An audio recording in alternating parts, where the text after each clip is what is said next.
Yes, good morning everyone. Welcome to the science class again. So here is the chapter number 5 of your science, that is chemistry. From chemistry section, periodic classification of elements. Periodic classification of elements, as in our 9th class we have also learned about the elements. We have also learned about the name of the elements, usually series from 1 to 20.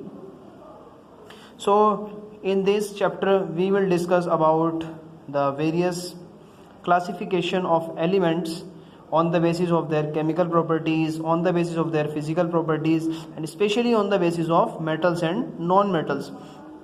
So dear students, as all we know that at present here are 118 elements known, out of which 98 are naturally occurring on our planet. So in order to study the properties of all these elements separately, our scientists felt the necessity of the grouping of these elements according to the different characteristics together.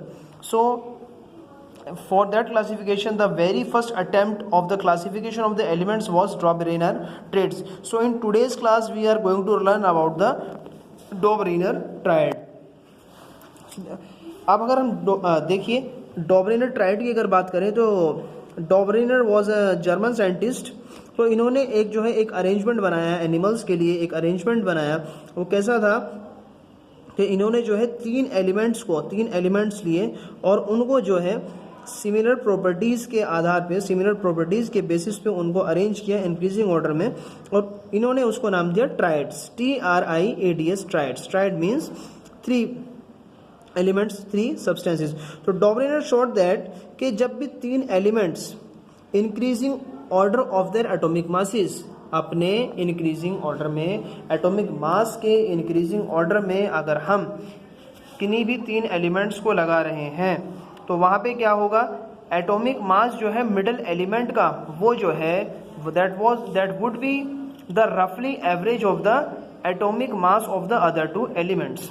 It means अगर हमने कोई भी एक series में increasing order में 3 elements लगाए हैं और उनका मिडिल वाला एलिमेंट है उसका एटॉमिक मास है वो फर्स्ट वाले और थर्ड वाले एलिमेंट के एटॉमिक मास का एवरेज होगा. फॉर एग्जाम्पल डॉबरेनर ने ये 3 ट्राइड लिए थे, जिसमें अगर हम पहला देखें तो लिथियम, सोडियम और पोटेशियम. तो अगर लिथियम की बात करें तो लिथियम का एटॉमिक नंबर कितना होता है 7, और पोटेशियम का एटॉमिक नंबर, लिथियम का एटॉमिक मास होता है 7 और पोटेशियम का एटॉमिक मास होता है 39. तो अगर हम लिथियम का और पोटेशियम का एटॉमिक मास का अगर हम एवरेज निकालेंगे तो that would be 23, and that is exactly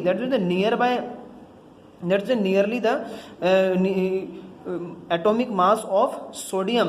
तो सोडियम के एवरेज एटॉमिक मास के बराबर है.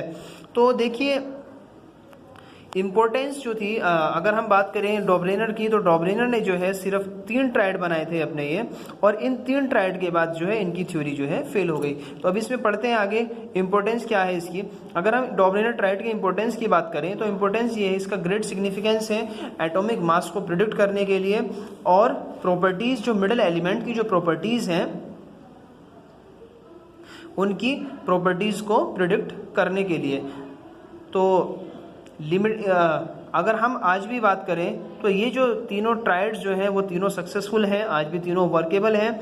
लेकिन इसकी लिमिटेशन ये रही कि डॉबरेनर सिर्फ उस टाइम तक 3 ही ट्राइड आइडेंटिफाई कर पाए उन एलिमेंट से जो उस टाइम तक नॉन थे इन द 18th सेंचुरी.